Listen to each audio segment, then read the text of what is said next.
Open one kitchen drawer and look at what has to happen before you can use it. You move 2 spatulas to reach the one you like. You lift a stack of lids to find the right container.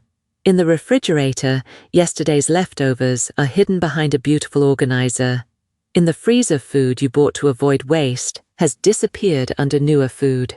None of this looks dramatic, which is exactly why it can go unnoticed for years.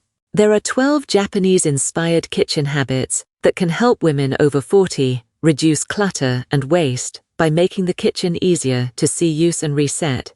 Habit number 5 is about an organizing tool that can make the refrigerator look better while making food easier to forget. Number 7 is hiding in the freezer, where saving it for later can quietly become wasting it. And habit 12 is not really about storage at all. It is a 4-question test that can tell you whether almost anything in your kitchen deserves the space it takes. Start with the first surface you touch before you cook. Look at the stretch of counter where you usually pour coffee or unpack groceries. Now count how many things have to move before that space can do its job. The toaster lives there because you use it often. The vitamin bottle stays because you take it every morning. A basket collects mail. None of those things feels like clutter by itself. Together they create a small tax every time you cook. You clear the surface before you can use the surface. A Japanese-inspired way to think about a small kitchen is that empty space is not wasted space. It is working capacity, so do not try to make every counter bare. Protect one working zone roughly the size of a cutting board and decide that nothing permanently lives there. Use it, then reset it when the task ends. If a surface has to be cleared before it can be used, it is not really available. And once the counter is clear, the tools you keep leaving on it become much easier to notice. Open the drawer beside your stove. The wooden spoon is under 3 utensils you rarely touch. The scissors are at the back. The measuring spoons are clipped together so tightly that getting one means taking all of them out. Now notice what is sitting on the counter instead. Usually it is the tool that is annoying to put away. We often organize tools by what fits neatly, not by what returns easily. One useful Japanese-inspired principle for limited space is to make frequent actions simple. The objects used every day should have the easiest route home. Choose 5 tools you reach for constantly. Give them the shallowest drawer, the most reachable divider, or the simplest container. Move occasional tools farther away. After 40, your kitchen may still be arranged around a household or routine that no longer exists. Prime storage should belong to the life you are living now. If putting something away takes more effort than leaving it out, the storage system is training you to create clutter. And sometimes the drawer is difficult for an even simpler reason. Too many versions of the same tool. Find the tool in your drawer you would save first if you could keep only one. Your favorite spatula. The knife that feels best. The peeler that actually works. Now look around it. 3 other spatulas. 2 peelers. Extra measuring cups from old sets. A bottle opener you never choose. Duplicates are tricky because every object can defend itself. It still works. I might need a second one. It came with the set, so they feel like options, not clutter. But too many options create searching and shifting. Give status to the favorite. Let the tool you actually use take the easiest position.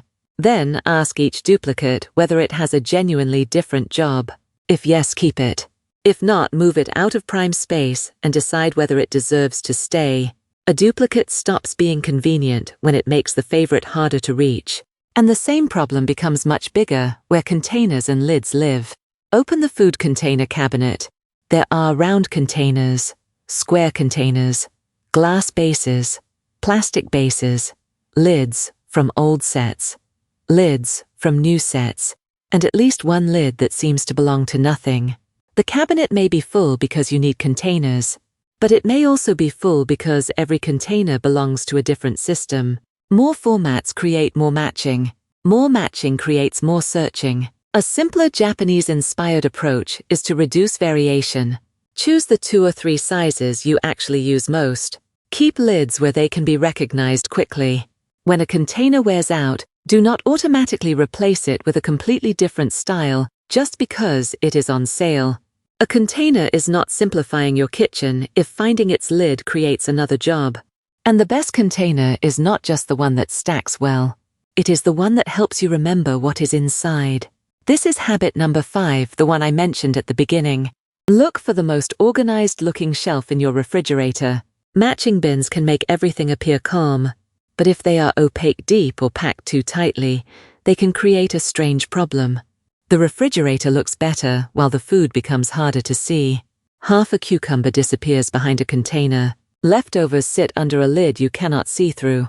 An opened packet of cheese gets pushed behind a bin and is bought again because no one remembers it is there. Organization has become camouflage, and there is a concrete Japanese connection here.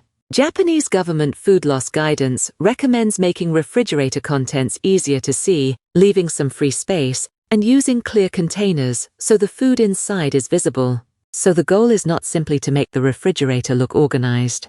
It is to make the refrigerator readable. Avoid putting every small food item behind layers of opaque storage just because the shelf looks more uniform. Leave enough visual separation that your eye can scan what is there. Your refrigerator is not a display cabinet. It is an information system.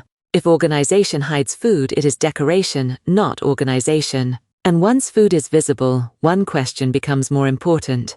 What should move first? Most refrigerators are organized by type.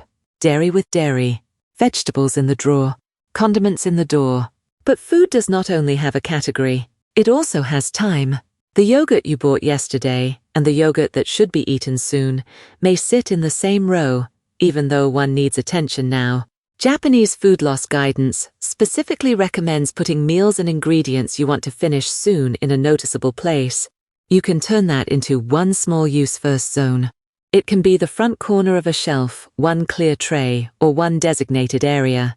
Put the half onion there, the opened cream, the leftover chicken, the berries getting soft. Now the refrigerator does not just tell you what you own, it tells you what deserves the next decision. This can be especially useful after 40 if your household is smaller than it once was, and food tends to stay around longer. A use first zone makes time visible, and nowhere does time disappear more completely than in the freezer. This is number 7, the freezer habit I teased at the beginning. Pull open the drawer and look underneath the newest food. A bag of vegetables you forgot buying. A container with no date. Half a loaf under 2 newer loaves. Something carefully wrapped that you no longer recognize. Freezing food feels responsible because you are not throwing it away. But freezing is not the same as using. The hidden failure is that the freezer can turn save this into postpone this decision. Japanese government food loss guidance even recommends storing freezer items vertically, which can make more of them visible from above, instead of burying one package underneath another. The larger principle is simple. Design storage around future use, not just present-day capacity. Put newer versions behind older ones when practical.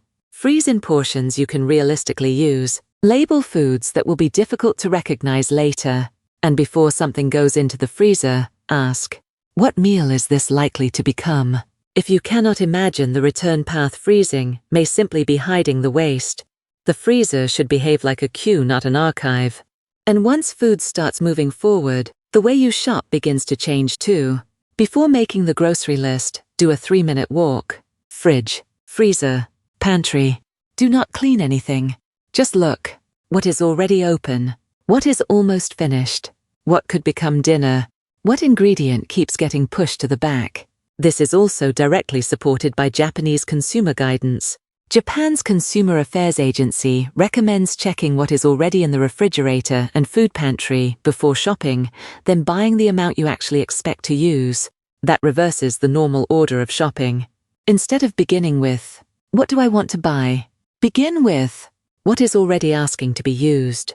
For many women over 40, this can expose an old habit. You may still buy family-size packages or multiple backups, even though the household is smaller now. A quick pre-shopping scan reconnects buying with reality. Choose 2 or 3 meals around what already needs to move, then buy what completes them. The most expensive food is not always the food with the highest price. Sometimes it is the food you buy twice because you could not see the first one.